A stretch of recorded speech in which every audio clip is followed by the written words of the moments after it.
Hello everyone and welcome to our second seminar for High School Business Heroes 2017. Thank you all so much for coming out or for watching our seminar on YouTube. So today we're just going to go through a couple of things. We're going to talk about the elevator pitch a little bit. We're going to have a guest speaker, Dr. Francis Tour. We're going to talk about the upcoming events. And we're going to get you guys a chance to talk to your mentors and some refreshments afterwards. So you guys did a great job in your elevator pitches. We were really impressed by all the entries that we received. You guys really understood the case. You came up with some awesome solutions. I don't think we saw one solution that was the same as another, so that was awesome. Great job, guys. And you stated the ideas very well. Build on that, improve on it. You guys did really well. Continue building on that success. So our speaker tonight is going to be Dr. Tour. So we're just going to hand it right over. Dr. Tour. Alright, you can call me Francis. That's fine. Alright, so here we are, and yes, I teach a bunch of the different things here. So I'll share some things with you tonight, some of which you've probably already heard, but I say stuff to first year, second year, third year, fourth year students at the university and in and out. So we will see how it goes. Alright, so we are about ineffective communication, or as they say in South Park, Haskell Business Heroes. Now, that's point number one, right? First impressions. Doesn't matter how smart you are, right? I have all my degrees, plus I have an undergraduate degree as well. If you have a spelling mistake in the first page that I see, done, right? Credibility going down like a tank at that point. So make sure that you have somebody who knows how to spell, right? Whether it's you, it's your mom, and somebody, okay? Those things just jump out. For those of us who read stuff on a regular basis, it's just so glaring. It's the only thing we see, right? Then we start discounting it. Same is true, folks, for cover letters and resumes, right? So same advice for those. All right, so what do we want to talk about tonight? We will talk about kind of the nitty-gritties of communication, but also it's about being persuasive, right? You have a purpose, and you want to achieve that purpose. So you have to understand how to do that. So we have a number of topics, as you see here, in between that. So I'm going to segue a bit across from elevator pitches, which I understand you're already working on, into the more longer formal report. I want to introduce you to a couple of pieces that these guys have already heard about as we go on this route, in terms of essentials of communication and influence tactics. And this applies not just for your elevator pitch, but also your report, but also your presentation. Right, so these are some communication fundamentals. Things that we've noticed, how to shoot yourself in the foot, okay, with your submission. I always like to talk about those. And then in terms of written communication, one thing that not a lot of people seem to know about are readability statistics. And they can really be your best friend in terms of rapidly improving your document. And then need to nail it down, citation and quotation. What's the difference, how they go together? All of those kinds of things. All right, so number of reasons why you can communicate, right? One is I can just give you information, right? So the enrollment dates for the coming semester are this, right? The annual report results are this, and it's just one way. Now, by and large, in this day and age, we don't want that, right? I don't want for your information types of emails and messages. I want to know, have something with purpose, and I want to know what do you want from me. I want you to take me there. We also have to communicate for the purposes of entertaining, right? So Snapchat, right? All kinds of different things that you can put out there, songs, music, pictures, whatever, right? Just to brighten up somebody's day and send that. And then you have persuasion. And persuasion is a combination of the two. You have to have information that I need in order to assess what you're talking about, but I also need to have a little entertainment value to it, okay? It can't be just straight, boring facts. That's not very compelling, right? So there has to be a little bit of drama, okay, to it. So that your submission's going to stand out. Not crazy, okay? Not crazy, man. But it's going to have to be interesting and kind of compelling. All right, so if you think about ads you see on TV, online advertising, when people send you appeals to donate to things, all of those kinds of things, right? They've got some appeal to it, right? They're going to pull you in and need to grab you very quickly. Because otherwise what we do, we take a quick look and we go, no thanks. right? I don't need to read that, I don't want to read that, that's not for me, right? So what you want to say right up front is always super important. All right, so let's compare what you're doing, right? You have the two pieces. You have the elevator pitch, and hopefully this lines up with everything that you've been told. It's more informal, could be conversational, should be still professional, right? But you're really trying to grab people. Now, I have this saying, sizzle and steak, steak and sizzle, right?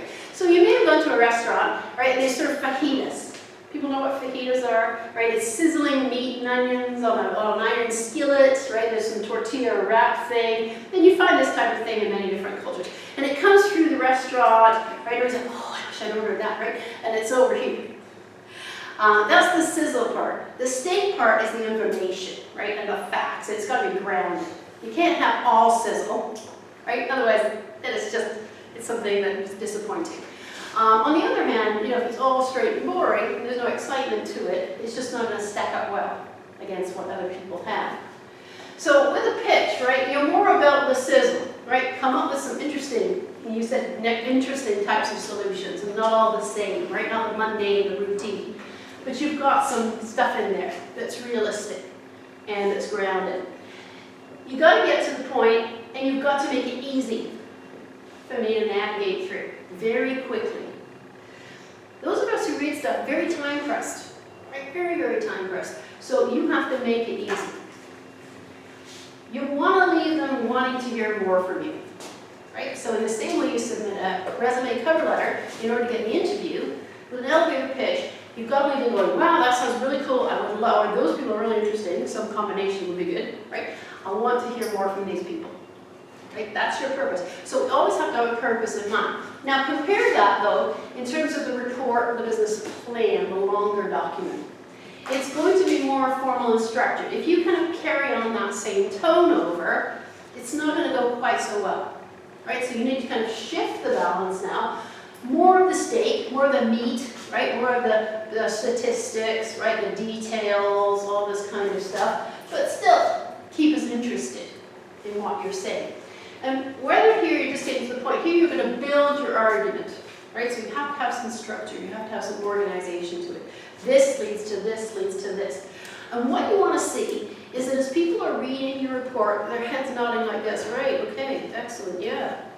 That makes sense. Okay, this is good. This is exciting. Not, oh, and wow, and all of those kinds of faces. So if you look at any of us who mark work, that's what you kind of say. It's like, oh.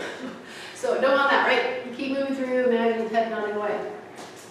So you're going to have longer sections, but not super long, right? Still, we can only read in chunks.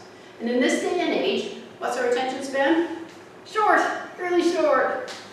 So consider that, right? Consider what paragraphs are about. And how to put those in. But you're going to have more detail. Here's where you have to describe things.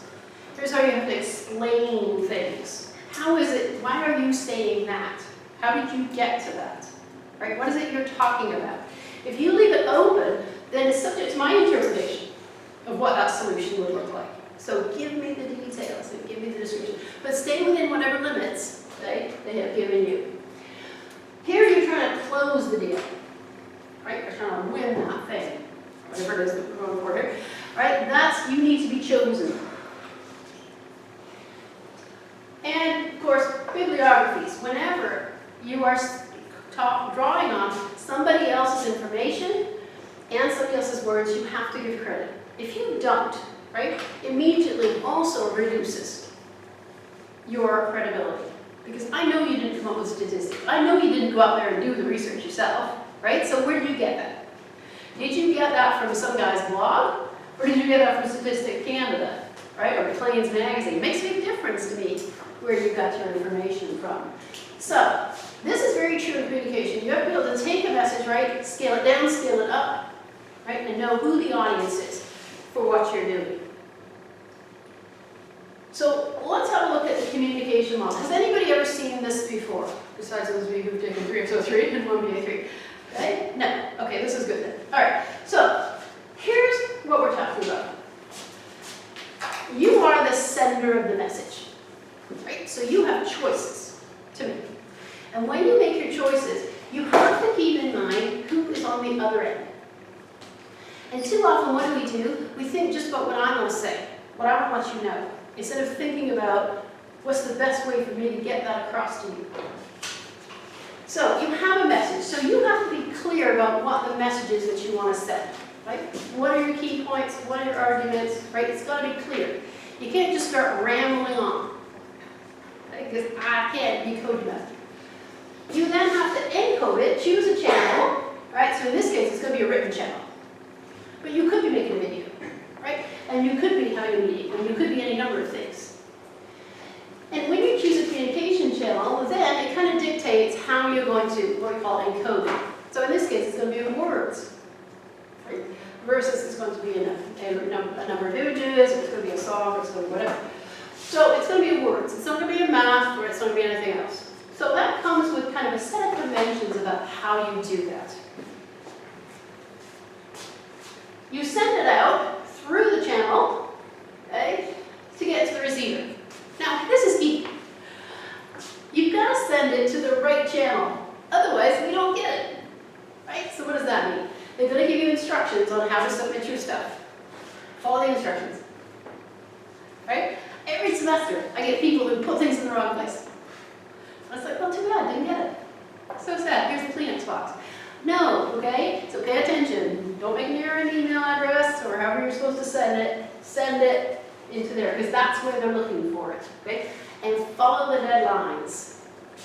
Because when you don't hit a deadline, that means I can't hit my deadline if I'm the receiver of the communication, right? You're throwing the whole thing off. It's not very respectful.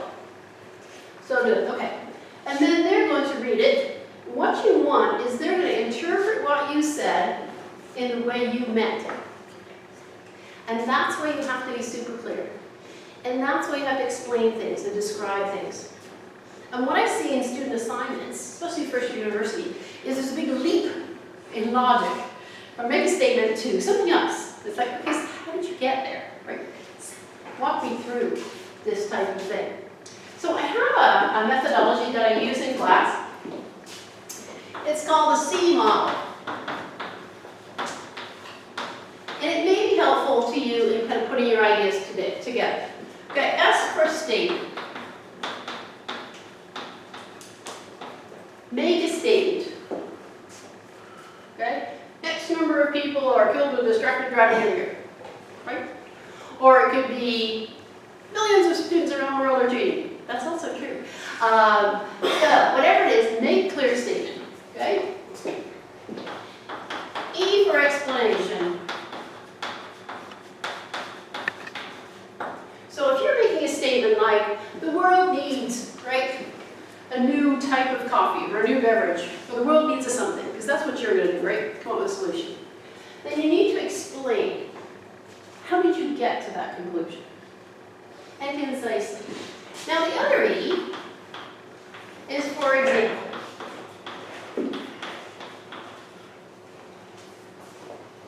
Right? So I might say something like, okay, we need to have better transportation from McMaster to Guelph, because there is not very a lot of transportation from McMaster to Guelph. Right? For instance, the only bus that runs is this one, and it only runs a couple of times, right? All of that, okay? So for example, other schools are connected with bus service that runs all the time. Okay, so now I'm on the same page with you, right? Now I'm understanding where you're going and how you got to that. It wasn't just some leap of logic that kind of popped into your head. Right? So consider using the C model as you're putting things together. If you're not sure that you are explaining everything clearly, then add that in. Okay? That way you have a much better chance that the person on this end is going to read it exactly the way you meant it and understand. And I was in banking for 15 years, and I was in branches and I was in head office. And I wrote all kinds of things and sent it out to 340 plus branches. And I can tell you, there's lots of times when I thought I was perfectly clear, and I wasn't. There's stuff I send out every semester to students, right, that I think is perfectly clear, and not always. So, you need to be in the shoes of this person, understand what they're looking for. Is it clear? And that's why first drafts don't work. If you submit your first draft as your final document, okay, big mistake, because you're going to be off. Okay? You need to have somebody to have read it. Okay. Oh, this is not showing up particularly well here. Okay, I guess the lighting in here I can't do much about. Okay. let me go over some of these things with you. So those are the basics of any communication, right? Keep the receiver in mind. And how can you make my life easier? How can you make my job simpler? What's my job? To say yes to you, right? And how can you make that happen? So now we get to, so basics of communication. So use that for anything that you're doing. How do you influence people? Well, we have a known set of things. And some of these are going to walk nicely into what you're working on, okay? Number one influence tactic, link to something that has a higher purpose, right? How is this solution that you're going to come forward, not just fix a practical problem, but how is it going to make the world a better place? Right? It's like your beauty queen pageant, right? And world peace. So you need to have a higher purpose along with your thing. It's not just a way to make money. Nothing wrong with making money. I'm a business professor. But, okay, you need to have some higher purpose. And that will get people kind of seeing there's more to your idea than just the basics. Help people to like you. So you has to come across in your writing. It has to be your voice. It has to be your passion. And it's more difficult to do in writing than it is to do in, face-to-face, right? I can use nonverbals, or I can use all kinds of things. So you have to bring that into your writing. But it's got to sound like you. It can't sound like some doctoral dissertation, right? It can't sound like some industry professional who's been studying it forever. So resist the temptation, folks, to cut and paste from other documents, okay? Copy and paste, because it's not going to sound like you. And that's plagiarism, okay? So take that information, do something with it. It's got to sound like you, okay? So help people like you by making your writing interesting, following the conventions. I don't like you if there are numerous errors in your document that could have been caught with a basic spell checker. Okay? If you haven't taken the time to fix those things, I'm not liking you. Okay? And I'm liking your ideas less and less all the time. It's called kind of a halo horns effect. You take one little thing about somebody, right, and then we use that out of proportion to assess them. So you don't want to do that. Other influence tactics, this one you won't have a chance really to use, which is about reciprocity. I'll do something for you, you do something for me. Okay, that doesn't really come into play. Except for, don't try to bribe anybody who's judging this thing. Okay, that's not good. All right, what do we have in the dark? What do we have in the dark one here? I can't even see. I teach this at return. Never mind, we'll skip over it. Ask for what you want. Is it? Oh yes, there we are. Okay, develop allies. Now, develop allies is kind of, it doesn't sound particularly relevant to what you're doing here, but it is, right? So if you're working with a partner, right, you're in there with a partner. How many people working with a partner on this thing? Okay, a few of you, okay. So think about partnership, right? Think about mutual support. But also think about who else can you bring into the process that's approved for. Now, you guys can talk later about what is and isn't approved, right? In terms of proofreading, all those kinds of things, okay? But we have to learn kind of to reach each other. Make sure, as you're moving through this piece, we can see where you're heading. What's your ask at the end? It's to get approval, right? This to get this, to have this thing approved. So make sure you're building towards that. Now, here's the part that's going to form a lot of your writing, which is expertise and credibility. Now, you might think, well, I don't have a lot of expertise, right? I'm just in high school, haven't worked in this industry. But you do have, right? You know more based on what you've done, your research and your research, right? You have some expertise that we don't necessarily have. Or I haven't read anything about that industry lately, right? So what's the latest stuff? And what's your take on it? And this is what's interesting. This is what's called high school business heroes, right? And not something else. We're interested in your take. And that's where your credibility is in who you are. So you have a very valid right to say, this is what I think, this is what I see, right? As a member of my generation, as a member of these people, this is what I think. Now, how do you play up expertise and credibility? With support, right, from research. So you've got statistics, right? You've got reports. You've got things that are going to support what you're saying. And that's going to boost your credibility. If you're just saying stuff off the top of your head, I don't know where it's coming from. If you hook yourself to some very good, well-rounded types of information from reputable publications, then that's going to be a whole lot better. Okay? So think about, because there's all kinds of stuff out there, right? But it's not all equal. Some of it's written by guys in your basement, right? And some of it's written by credible sources. And these days, we live in a world where people are believing all kinds of stuff that's written by people in their basements. So we need to stay away from that. So when you're finding your sources, whatever you're doing, right, make sure they're credible. Look them up. Who are these? What is this organization? Who are these people? Okay? So if we ask, you know, where'd you get that? And you say something we've never heard of it, and then we look it up and it's something crazy. No, okay? We don't want to have that. So try to pick the most credible sources, right? So it could be government information, industry information, right? Come from reputable publications, whatever it is you're doing, right? So think about quality sources rather than others. What you're going to do when you're writing is a combination of these, right? Expertise and credibility isn't just enough, right? You've got to help us like you, and you've got to connect what you're coming up with to something bigger. It's kind of a world-changing. It doesn't have to be like groundbreaking world-changing, but it just can't be. Okay, how can we stop students cheating? I'm interested but not excited by that. So, whatever you're given, right, in this competition, think about, look further out, how would this have an impact, right? You want to have influence, you want to have an impact.